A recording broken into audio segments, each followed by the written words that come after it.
بسم اللہ الرحمن الرحیم۔ السلام علیکم۔ امید کرتا ہوں آپ سب خیریت سے ہوں گے۔ ایک دفعہ حضرت عبداللہ بن عمر رضی اللہ تعالی عنہ بیت اللہ کا طواف کر رہے تھے، ہم بھی ان کے ساتھ تھے۔ اچانک ایک آدمی سامنے آ گیا، اس نے کہا، اے ابن عمر، آپ نے رسول اللہ صلی اللہ علیہ وآلہ وسلم کو سرگوشی کے بارے میں کیا فرماتے سنا ہے؟ انہوں نے فرمایا، میں نے اللہ کے رسول صلی اللہ علیہ وآلہ وسلم سے سنا۔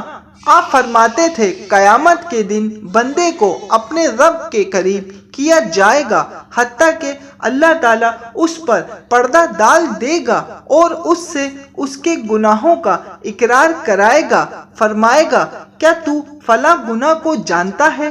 بندہ کہے گا، یا رب، پہچانتا ہوں، میں نے یہ گناہ کیا ہے، حتیٰ کہ جب اقرار سے اس کی وہ حالت ہو جائے گی جو اللہ چاہے گا، جب بندے کو یقین ہو جائے گا کہ اب ضرور سخت سزا ملے گی، اللہ تعالیٰ فرمائے گا، میں نے دنیا میں تیرے ان گناہوں پر پردہ ڈال دیا تھا اور آج انہیں تیرے لیے معاف کرتا ہوں۔ پھر اسے نیکیوں والی کتاب دائیں ہاتھ میں دے دی جائے گی اور کافر یا منافق کو سب حاضرین اہل محشر کے سامنے پکار کر کہا جائے گا، یہ وہ لوگ ہیں جنہوں نے اپنے رب پر جھوٹ باندھا، سنو، ظالموں پر اللہ کی لعنت ہے۔ رسول اللہ صلی اللہ علیہ وآلہ وسلم نے یہ آیت تلاوت فرمائی، جنہوں نے نیکی کی ان کے لیے بہترین جزا ہے اور مزید انعام بھی، اور فرمایا، جب جنتی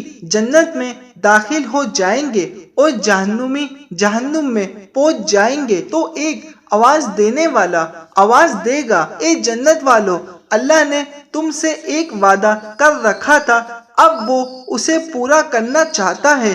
وہ کہیں گے، وہ کیا ہے؟ کیا ابھی بھی اور نعمت بھی باقی ہے؟ کیا اللہ تعالیٰ نے ہماری نیکیوں کے وزن بھاری نہیں کر دیے اور ہمارے چہرے سفید نہیں کر دیے؟ ہمیں جنت میں داخل نہیں کر دیا اور جہنم سے نجات نہیں دے دی؟ اب اس سے بڑھ کر کون سی نعمت ہو سکتی ہے جو ملنے والی ہے؟ آپ صلی اللہ علیہ وآلہ وسلم نے فرمایا، پھر اللہ تعالیٰ پردہ ہٹا دے گا تو لوگ اللہ کا دیدار کریں گے۔ اللہ کی قسم، اللہ نے انہیں ایسی کوئی نعمت عطا نہیں کی ہوگی جو اپنی زیارت سے زیادہ پیاری اور اس سے زیادہ آنکھیں ٹھنڈی کرنے والی ہو۔